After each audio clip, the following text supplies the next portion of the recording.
Just one. This one so far? All right, that's good. Are we good? All right, I guess we're live. Welcome. I guess so.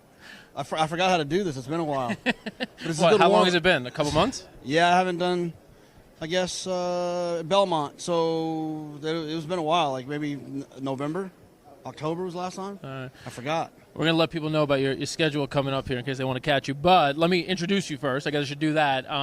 This guy right here, I think it's fair to say, like, you know, when it comes to like the World Series of Poker, people look at like, you know, talk about the moneymaker moment. I don't know that we've had that. I think Baychok winning was kind of a cool moment, got people into it.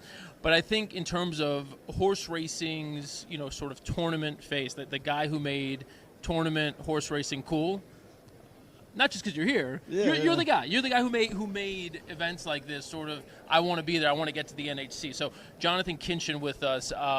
Thank you for taking a few minutes. Yeah, man, I had a break, so I laid out the schedule and I had some time before the next the first mandatory. So anytime I can sit down with you guys, it's always fun. Thank you, brother. Appreciate it. So, look, you've been here before. Now you're like an old pro. You went from like the kid to like the veteran.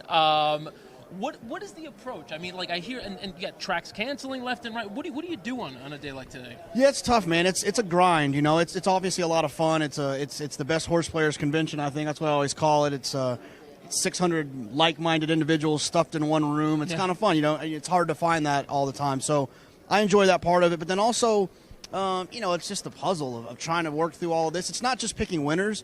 It's like planning which races you're going to play. You know, it's, you know, if you go to the racetrack, you got 9 races, you play the races. Those are, yeah. But with this you know, this format where you're having to pick, you know, optional races, it gets a little bit tricky sometimes, man. You have to try to figure out which ones you're supposed to be in.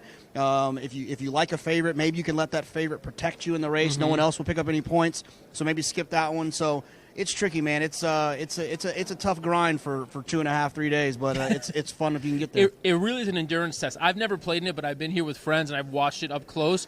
By Sunday, they're just even if they're still in it, even if they're in that final, you know, the final grouping, they're ready to get out of here. Oh man, the consolation tournament. I'm always like, oh, Get me this is out the of last thing I want to do. Exactly. Yeah, I just pick a bunch of random numbers and. But, you know, it's fun. You know, I think as horse players, you wake up every day kind of hoping to have that opportunity at a big score. You play the Pick 5 at Gulfstream, it could be $300, it could be $100,000. But you know if you have a good weekend here, it's going to be $800,000, and that's really exciting. That's awesome. Yeah, top prize, $800,000. You came close a couple of years ago. For people who don't know, tell them that story. Yeah, it was my first year. I had 2 entries, and 2015? 2015, yeah, the 2015 NHC was my first one. I had 2 entries, and I got both of them to the final table. That's awesome. But unfortunately, at that point, there was a rule that you could only have 1 at the final table. So they essentially kicked 1 out. So I got 11th and 7th. They changed the rule the next year, and now if you make 2 to the final table, you get to use 2. But that's all right. The rule is what it was. Mm-hmm. They're plotting against you. It's like DNC and Bernie, man. They're plotting against you. I know, man. It's tough. Tough out here. It's tough out here. So, and I haven't had nearly that success since I've been back. I think that first year, man, I'll be honest with you. I think I was motivated kind of by fear of failure. Like I just didn't want to fail. Right. And then I was motivated by kind of that attempt to validate, you know, that I deserve to be here. I should be here. I'm actually okay at this, you know. And so I think I was motivated with fear. Now I'm a little bit more relaxed. I don't know if that's good or bad. We'll see. I can tell from your wardrobe you've significantly relaxed. Oh, dude, yeah. I had like a collared shirt on the first couple of years, and then wearing a tie and all that. Yeah. I realized this is ridiculous. I'm about to tone it down a little bit. So, but it's fun, man. It's a lot of fun. It's a fun event. If you've never played in it, I really strongly recommend doing it. And even if you're not going to play in it, just come hang out. You know, It's a fun time to be in Vegas. As a horse player, you're surrounded by a bunch of other horse players. You walk by any of these bars in the casino, there's going to be, 10 guys in there with Breeders' Cup and Del Mar and Santa Anita clothes on, and you can have a lot of fun conversations. Yeah, absolutely. You mentioned the casino, so I'll just ask you, when you're out in Vegas, what do you typically play? You play the tables? You play sports? What do you do? Yeah, I mean, I try to just kind of relax a little bit and blow some steam off. I don't handicap at night. I feel like, especially here, I just feel like my head is I get tired and I start kind of cutting corners when I'm looking at stuff. And being from Texas, I'm still 2 hours behind, so I just get up super early. I feel like my brain's a little bit fresher then. So to answer your question, last night we played some craps for a while over at the Cosmo. I needed the Lakers for a little action play just for some fun. Completely Unbelievable. So yeah, I would run around a little bit, but I try to get in bed by midnight just so I'm not like stupid tired the next morning. Yeah, I feel that. What's any sports action tonight? No, we'll just when we get over there, we'll try to figure it out. My buddy Rich Averill, he thinks he's a wizard, so he actually did. He liked UConn last night, and I went to go bet it, and he went and bet, and I was on my phone texting, and I looked up, and I was like, oh. And I went to go bet, and they closed it. And they were underdogs, and they won outright. So naturally, a little bit annoying. We got a little lucky. We picked up Arizona State last night, just for a couple of bucks because we were struggling early. I was bragging to them. I was like, I've been like 85% with hockey this season. I went like 2 for 10 last night, so we all got crushed on. That's hockey. Crazy. We have one of our tables. We have a professional hockey bettor. That's what he does for a living. Is he bets hockey? So might have to check with him. Guy. Yeah, might have to check awesome. with him on is that. Is it Dink or somebody else? Dink. Yeah, Dink. Dink is the man. Yeah. So look, we talked about the changes today. Like on the fly, you're going to have to improvise a little bit. Aqueduct done. You knew that early though. Yeah. Laurel, you didn't know. I had a couple of plays that I loved at Laurel. Not that I'm in it. And I was talking to people who had plays they liked late Laurel. Did you have anything at Laurel? And then what do you do with those bets that you're going to make at those tracks? I did. I had Laurel.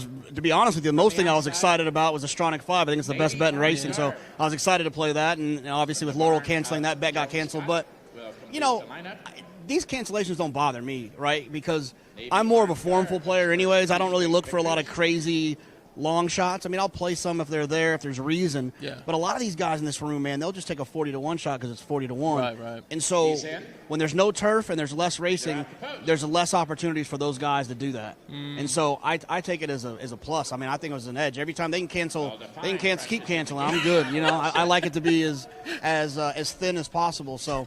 I mean, you got to pivot a little bit. I think my cutoff mentally was like 3-1. I was going to try to find some 3-1s. Yeah. But now I'll probably drop it down, man. I'll play a 5-2, a 2-1.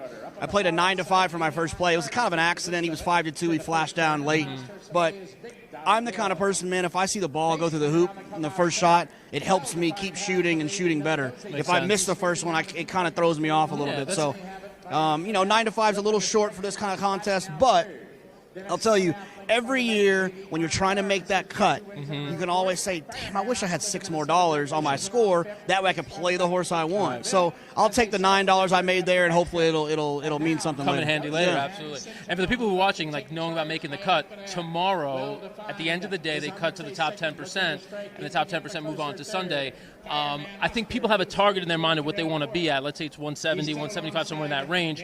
You're saying that kind of maybe drops now a little bit. Yeah, I think it drops for sure, but I also don't kind of play that game because it's really about the mandatories. If short horses win mandatories, that drops. If price horses win mandatories, it obviously goes up. So, man, I wait till tomorrow to kind of make that target decision. But also, when these contests, man, I just play what I like. Yeah. Play what you like. Play things that present value, and you'll be fine. Trying to set a target and then picking horses to get you to that target, I think sometimes can be a little bit misleading. I know, even though you don't have this one. Every race I always have the favorite. Oh, yeah. You always have the favorite. So you don't actually have it. So now it looks like we've got a 7-2 shot coming in at Tampa. That's fine. I'll take that. Not no terrible, problem. No right? issues. Yeah. I don't want the 6 to come back. It is looking he's going to. So second. every race you have the favorite. There's rooting interest. Every race you have the favorite. Yeah. You mentioned the mandatory race. That's coming up, so we're going to let you get back to it in a little bit. You got 35 minutes until Oaklawn Park Race 3, the first mandatory race that everybody in the room here has to play, and then it's just sort of rapid fire after that. Every 20 or 30 minutes is another mandatory race. Before we let you go, though, you got a lot going on. I mean, a lot. Like, you've got podcasts, you're on TV. I mean, tell people where they can find you. Yeah, so we have our podcast. We just released a new show highlighting the Stronach 5. We've got the In the Ring, the Pedigree podcast we do. Pete and I, we call it the flagship show, the first one, just us talking. Matt Bernier just joined the team. I'm excited about that. Talked to Matt this week. Yeah, he'll be back Monday, so we're excited about that. Redboard Rewind with Spencer. So we got a lot of stuff on the channel. You can go to inthemoneypodcast.com, or you can grab them all from whatever Apple Podcasts and all that. What's cool? Before you go, I'm going to let you finish. I know you got a lot more going on. Like when I hear guys like Scott Coles, like genuinely, like Scott Coles who won this thing last year, young guys genuinely being like, you know what, like if it wasn't for you guys, I wouldn't be doing this. Like you guys got me into this. That's got to be like the most gratifying thing in the world. I mean, yeah, is that the man. coolest thing? Like when you're walking around and people say, "Hey, man, JK, love the show." It's like it's really cool, because it's a lot of fun for us to do. But we're just having a phone conversation essentially, Yeah. Pete and I, and so it's cool, man. It really is. And you know, I remember when I got started, you know, I was listening to Bick, you know, I was Yeah. listening to Derek Simon and all these people that used to have these podcasts where I learned. And so if people feel like they're getting that from us, it's pretty rewarding. That's awesome. So, and also touch on the TV real quick. Yeah, so Fox Sports, they're actually, I think the show, there's a show tomorrow on FS2. I don't know what time it is. I'm not on it, but Lafitte's at Tampa, and I think First Greg of the Wolf season, and those yeah. guys will be out at Santa Anita. And then I'm on next weekend. I'll be at Fairgrounds. So I'll be at That's Fairgrounds doing the Risen Stars. Have you been So there before? I've been to Fairgrounds. My buddy went to Tulane, so we used to go okay. all the time. I haven't It's a cool been in track. a while. Yeah, I'm Yeah. looking forward to going back. So That city ain't bad either. no, man, I'm looking forward to it. I need some good food. So back-to-back weekends of food. I'm gonna have to start hitting the gym or something. We'll connect you with Steven too. Steven used to live out there, and he loves New Orleans. That's his place. So Yeah, I'm going to Clancy's on Friday night. This is good. we're isn't it? getting I've heard 2 it's thumbs good. up here. Yeah, I've heard it's good. Yeah. Stuff. All right, we're gonna let you get back to work. J.K. Jonathan Kitchen, thank you for joining Thanks, us, boss. brother. Appreciate All right, it. we're gonna be back here throughout the day. Stay with us.